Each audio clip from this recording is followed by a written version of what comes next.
বাংলাদেশের প্রতিবেশী দেশ মিয়ানমার। ভৌগোলিকভাবে দুই দেশের সীমান্তে প্রায়শই উত্তেজনা বিরাজ করে, তাই দুই দেশের সামরিক শক্তি নিয়ে প্রায় কাটাছেঁড়া হয়।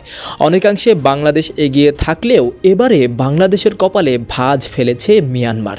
রাশিয়া থেকে অত্যাধুনিক প্রযুক্তির যুদ্ধ বিমান কিনে নিজেদের ভাণ্ডার শক্তিশালী করেছে বর্তমান সামরিক শাসনে থাকা দেশটি। ইতোমধ্যে মিয়ানমারে পৌঁছেছে রাশিয়ার দুটি সর্বাধুনিক সুথোই Su-30 যুদ্ধ বিমান।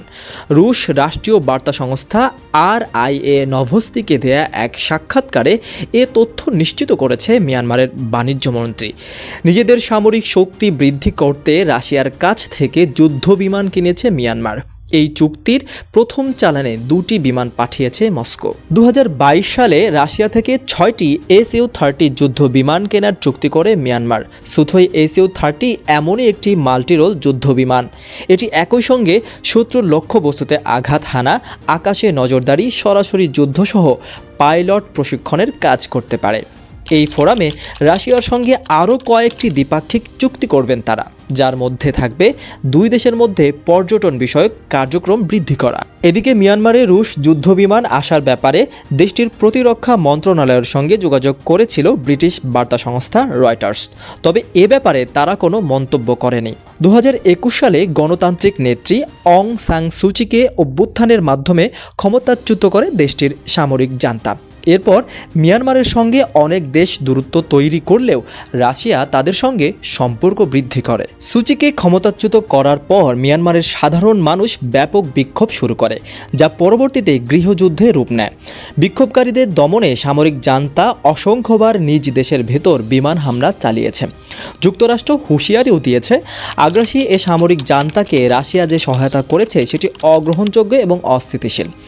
রাশিয়ার এসব সামরিক সহায়তার কারণে গৃহযুদ্ধে প্রাণহানি আরও বৃদ্ধি পাচ্ছে। 2021 সালের ফেব্রুয়ারিতে মিয়ানমারের সামরিক অভ্যুত্থানের পর থেকে রাশিয়ার প্রতিরক্ষা মন্ত্রীসহ শীর্ষ কূটনৈতিকরা বেশ কয়েকবার দেশটি সফরে গিয়েছেন। আবার মিয়ানমারের জান্তা প্রধান মিন অং হেলিং নিজেই একাধিকবার মস্কো সফর করেছেন।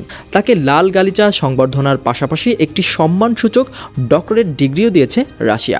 সামরিক অভ্যুত্থানের পর রাশিয়ার পররাষ্ট্রমন্ত্রীসহ একাধিক উচ্চপদস্থ কর্মকর্তা মিয়ানমার সফরে যান। অপরদিকে অভ্যুত্থান সংঘটিত করা জান্তা প্রধান একাধিকবার রাশিয়া সফরে গেছেন। তবে পিছিয়ে নেই বাংলাদেশও। দেশের ভূ রাজনৈতিক নিরাপত্তা নিশ্চিতে প্রণয়ন করা হয়েছে ফোর্সেস গোল 2030।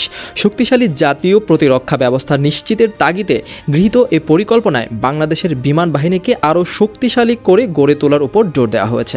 এজন্য বলা হয়েছে বিমান বাহিনীতে মাল্টিরোল কমব্যাট এয়ারক্রাফট বা নানামুখী ভূমিকা পালনে সক্ষম যুদ্ধবিমান সংবলিত একাধিক স্কোয়াড্রন গড়ে তোলার কথা।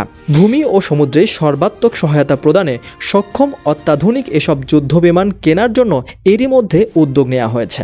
এ ধরনের 16টি যুদ্ধবিমান ক্রয়ের নীতিমালা অনুমোদনও দিয়েছে সশস্ত্র বাহিনী বিভাগ। যুদ্ধবিমানগুলো কিনতে মোট ব্যয় হবে 25,200 কোটি টাকা।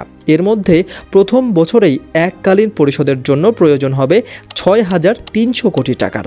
এ অর্থ পরিশোধের বিষয়টি আসন্ন বাজেটে 2021-22 অর্থবছর অন্তর্ভুক্ত করার জন্য প্রতিরক্ষা মন্ত্রণালয়কে অনুরোধ জানিয়েছে বিমান বাহিনীর সদর দপ্তর।